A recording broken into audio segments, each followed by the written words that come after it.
Sesgo de confusión. En una charla anterior hemos explorado tanto el sesgo de selección como el sesgo de información. Hemos de recordar de que estos sesgos podrían estar implícitos en cualquier parte del desarrollo de una investigación. Cuando estamos hablando de la selección de la muestra para el estudio, los sesgos que podrían presentarse son aquellos sesgos de selección. Durante la recolección de la información, los sesgos de información. Si es que se trata de un estudio de casos y controles, esos sesgos van a estar relacionados con la recolección de la información sobre la exposición, tanto en el grupo de casos como en el grupo de controles. Mientras que cuando hablamos de estudios de cohortes, el sesgo de medición se va a presentar durante el seguimiento y la medición correspondiente a la variable de respuesta tanto en el grupo expuesto como en el grupo no expuesto. Por otra parte, el sesgo de confusión podría estar presente durante el análisis y la interpretación de los resultados.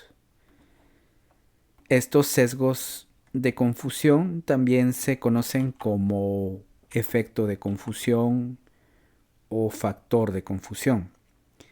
La estimación de la asociación y el tamaño del efecto entre dos variables es en ocasiones modificada por la presencia de una tercera variable. Esa variable confusora que se le llama generalmente.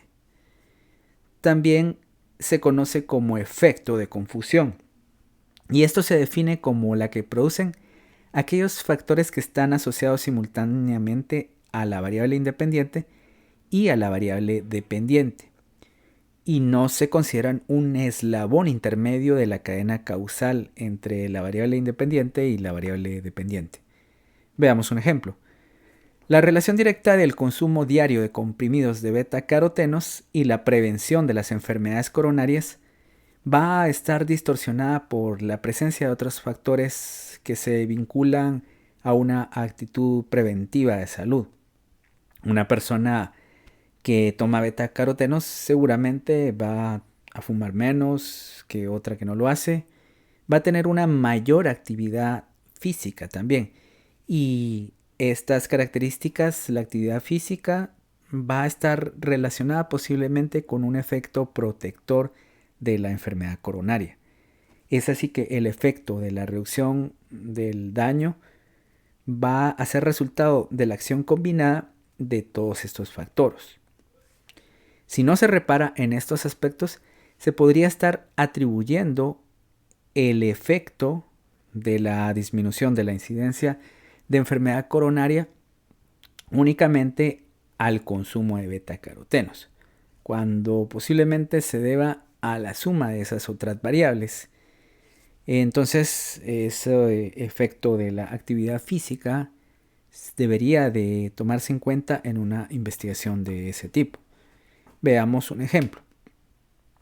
Para poder hacer un control efectivo del efecto de confusión, existen diversas técnicas que pueden utilizarse. Una de ellas es la estratificación.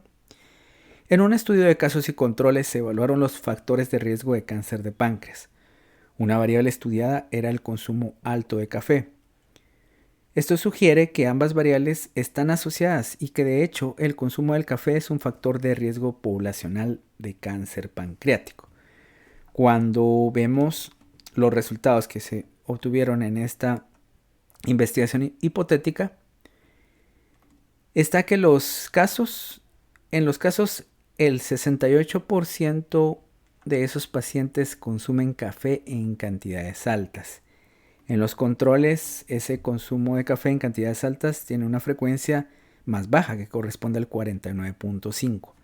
68.8 en el grupo de casos contra 49.5 en el grupo de controles. Si hacemos una estimación del odds ratio, obtenemos un 2.24, que nos está indicando que la probabilidad o el riesgo de cáncer de páncreas está aumentado en aquellas personas que consumen café en cantidades altas. Y ese intervalo de confianza que va de 1.55 a 3.25 no incluye el 1. Recordemos que un odds ratio de 1 nos está diciendo que no hay asociación entre las variables que estamos evaluando. Esto es el riesgo de cáncer de páncreas es igual si es que se consumen cantidades altas de café o no se consumen. Pues el riesgo es equivalente, es igual a 1. Por otro lado, pues este va a ser considerado un efecto poblacional, por lo que se dijo del intervalo de confianza. Luego, nos preguntamos las condicionantes de un factor de confusión.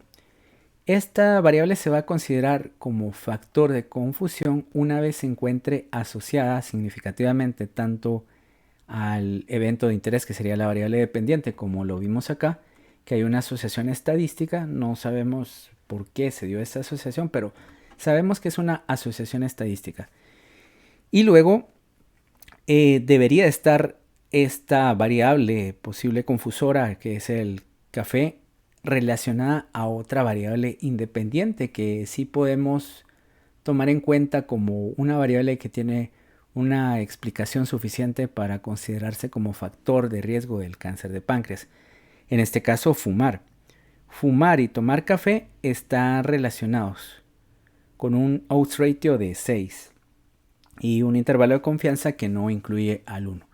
Los pacientes que fuman posiblemente tengan una probabilidad de 6 veces en comparación a los que no fuman o riesgo de presentar cáncer de páncreas. Por otro lado, ese fumar está relacionado con el cáncer pancreático. En el ejemplo anterior era fumar y tomar café, tienen una asociación de 6.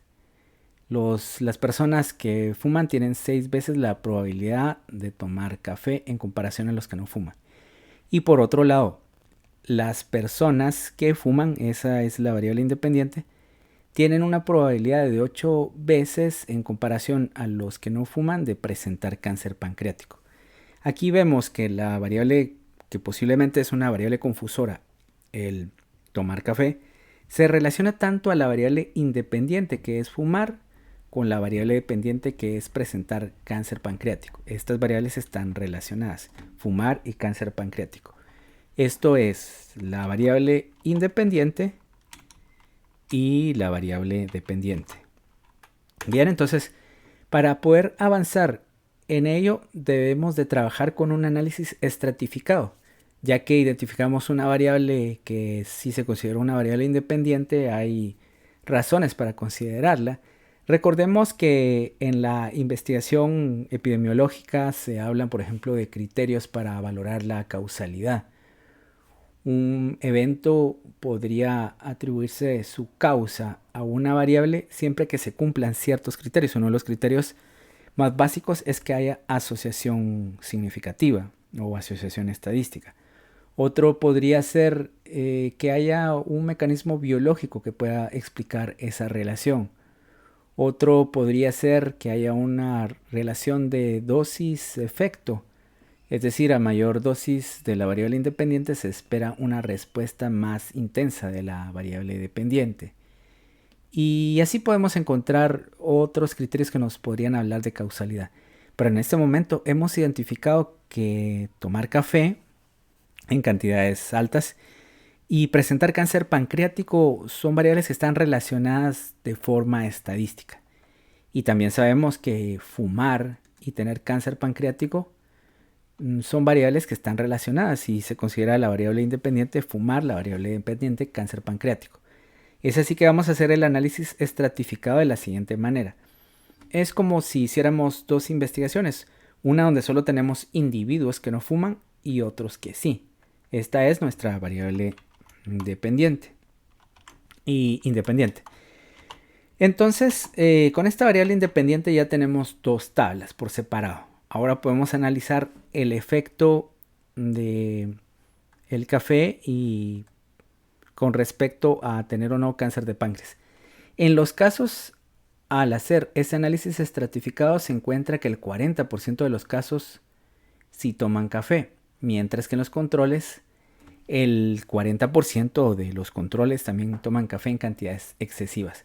Al hacer la comparación de las columnas, vemos de que ya no se encuentra esa diferencia que había entre personas con cáncer de páncreas y las que no tenían cáncer de páncreas cuando se tomaba café.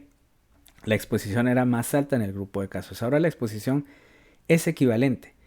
En la otra tabla es el otro estrato. Tenemos que el 80% de los casos toman café en cantidades excesivas y en los controles también el 80%. Este es un ejemplo hipotético, pues definitivamente está diseñado para poder entender este tema.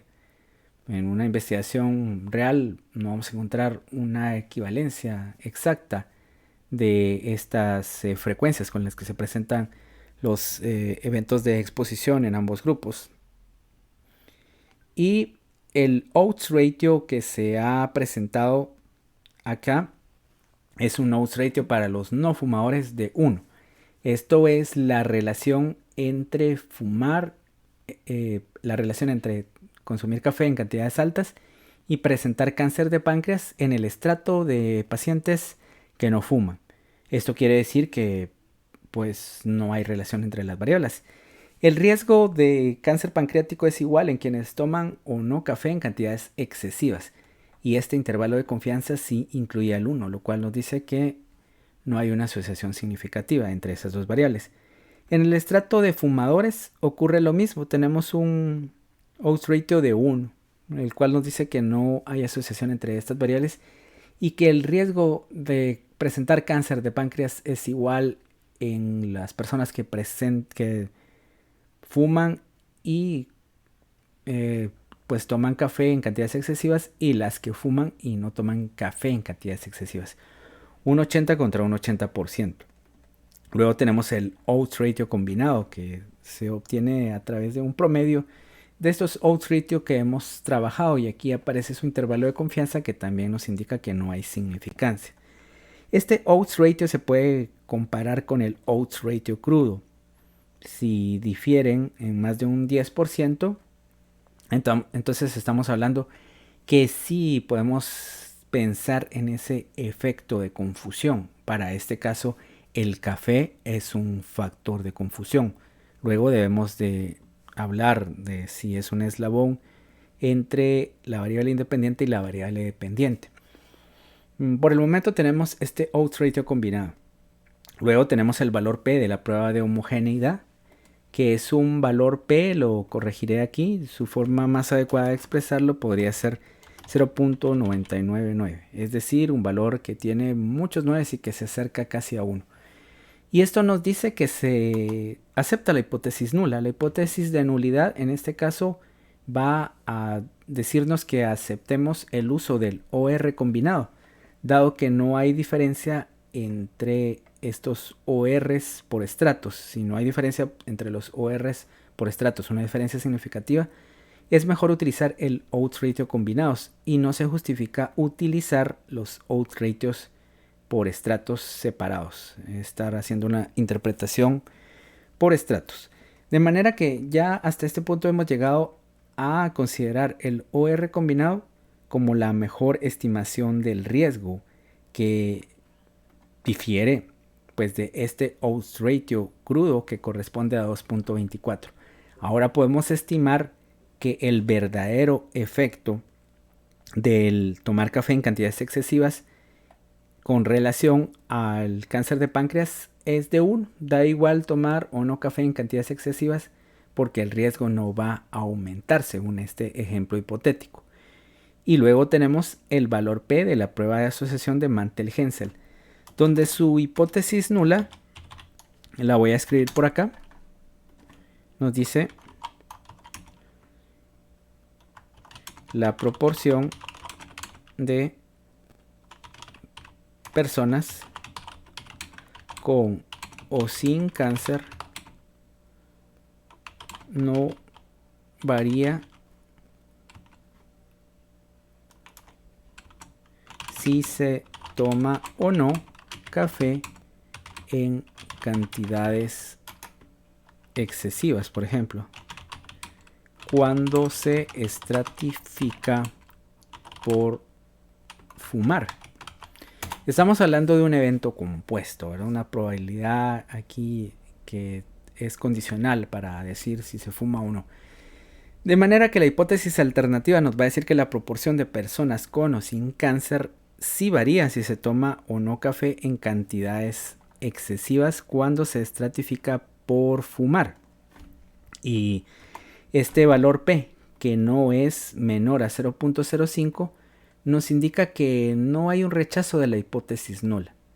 Vamos a quedarnos con esta hipótesis nula, concluyendo que el consumo excesivo de café no tiene un efecto sobre el cáncer de páncreas, sobre la frecuencia de cáncer de páncreas o el riesgo cuando se estratifica por fumar. Con esto hemos llegado casi a la conclusión de que esto es un factor de confusión. Lo completamos a través de este esquema, en el cual nos preguntamos si es un eslabón intermedio de la cadena causal entre el factor y la respuesta. Por un lado vemos un ejemplo en el cual se presume que hay personas que tienen un estilo de vida poco saludable y podrían desarrollar diabetes, resistencia a la insulina y posteriormente enfermedad renal crónica. Por definición de este concepto, este no sería un efecto de confusión, un factor de confusión, porque sí queda con una explicación biológica como un eslabón intermedio de la cadena causal entre la variable independiente y la variable dependiente. Por otro lado, el consumo del café, ese sí es un factor de confusión por las pruebas estadísticas que hemos realizado y por el hecho de que no hay ningún mecanismo que me dice que el consumo del café podría producir cáncer de páncreas.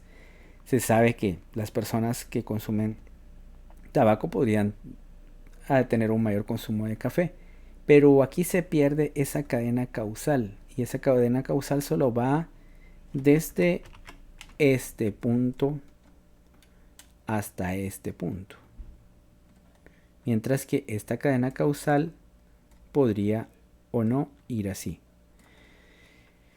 Bien, ahora vamos a ver otro ejemplo. En este ejemplo vamos a hablar acerca de tuberculosis. En un estudio de cohorte sobre tuberculosis se comparó la letalidad de tuberculosis pulmonar y extrapulmonar. Se determinó que la tuberculosis extrapulmonar posee una mayor letalidad y un investigador se preguntaba si este es un factor de confusión, ya que pues se sabe que los pacientes con VIH tienen tasas más altas de tuberculosis extrapulmonar. Entonces se preguntaba si estratificando por diagnóstico de VIH todavía se sigue observando un efecto respecto a la letalidad que va a ser mayor en la tuberculosis extrapulmonar en comparación a la tuberculosis pulmonar. Para ello se cuenta con las tablas que aparecen acá, donde se determina que la letalidad, este es un estudio de cohortes, ahora hacemos el análisis por filas, presenta una letalidad del 19.5%, casi un 20%, y esto en tuberculosis extrapulmonar un 30% aproximadamente. Aproximadamente una diferencia del 10% en la letalidad cuando se tiene tuberculosis pulmonar o extrapulmonar. Un riesgo relativo de 1.56 que nos está diciendo que la letalidad está aumentada en un 56% en el grupo con tuberculosis extrapulmonar. Y tenemos aquí el intervalo de confianza que no incluye al 1, por lo tanto nos está diciendo que esta relación es significativa. Aunque debemos de tomar en cuenta con una observación crítica y concienzuda que esta muestra es bastante grande. En estas muestras tienden a ser significativas los efectos.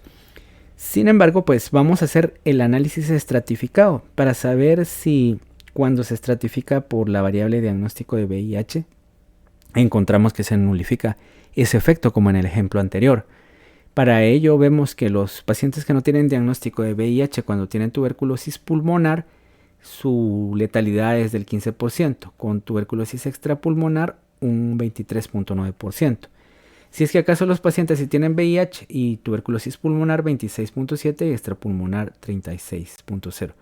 Aquí vemos que se mantiene esa tendencia de mayor letalidad en pacientes con tuberculosis pulmonar. Aunque claro, tanto la letalidad de tuberculosis pulmonar y extrapulmonar es mayor en pacientes que tienen diagnóstico de VIH. Podría haber un efecto de confusión, no se está observando un efecto de confusión, pero pues sí posiblemente un efecto de interacción, que es motivo de otra charla. Entonces, Vemos que el riesgo relativo de los pacientes VIH negativos es de 1.59. El riesgo relativo en los VIH positivos es 1.35, con intervalos de confianza que nos están diciendo que se pueden considerar factores de riesgo poblacionales. El riesgo relativo ajustado va a corresponder a 1.45. Es un tanto menor que el riesgo relativo en VIH negativos y un tanto mayor que el riesgo relativo en VIH positivos. En este caso, este intervalo de confianza tampoco incluye al 1, se considera un factor de riesgo. Si bien el efecto podrá ser pequeño, sí se ha determinado que la letalidad sigue siendo mayor en pacientes con tuberculosis extrapulmonar, aun cuando se ha hecho la estratificación por diagnóstico de VIH. De hecho, ahora vamos a irnos directamente a la prueba de Mantel-Haenszel y reconocemos para este caso que sí se observa una diferencia en la letalidad cuando el paciente tiene o no tuberculosis extrapulmonar y se está estratificando según diagnóstico de VIH. Recordemos que la otra prueba nos decía que al comparar el estimador del tamaño del efecto ajustado con el riesgo relativo bruto, que es 1.56, si difieren en un 10%, pues estamos hablando que posiblemente este sí se considera un factor de confusión. Calculemos cuál es la diferencia de 1.56 menos 1.45, entonces tenemos este valor de 11, que lo podríamos dividir esta diferencia dentro del valor mayor, por ejemplo 1.56, y esto en formato de porcentaje solo corresponde a un 7%. Por lo tanto, el tipo de tuberculosis no se va a considerar un factor de confusión. Ya tenemos esa comparación del riesgo relativo crudo y el ajustado. Y finalmente la prueba de homogeneidad con este valor P de 0.43 nos está diciendo que no hay diferencia en estos riesgos relativos por estratos. Podemos confiar siempre en el riesgo relativo ajustado, el cual nos está diciendo que los pacientes que tienen tuberculosis extrapulmonar presentan un 45% de mayor probabilidad de morir en comparación a esos pacientes que tienen tuberculosis pulmonar. Bien, existen ciertas estrategias para lidiar con este fenómeno de confusión. Y dentro de estas estrategias va a estar la aleatorización. Y la aleatorización consiste en que en los grupos de comparación las características y, claro, los posibles factores de confusión van a estar distribuidos de forma aleatoria en ambos grupos y posiblemente, y lo más probable, de forma equitativa, de manera que esos posibles factores de confusión no van a afectar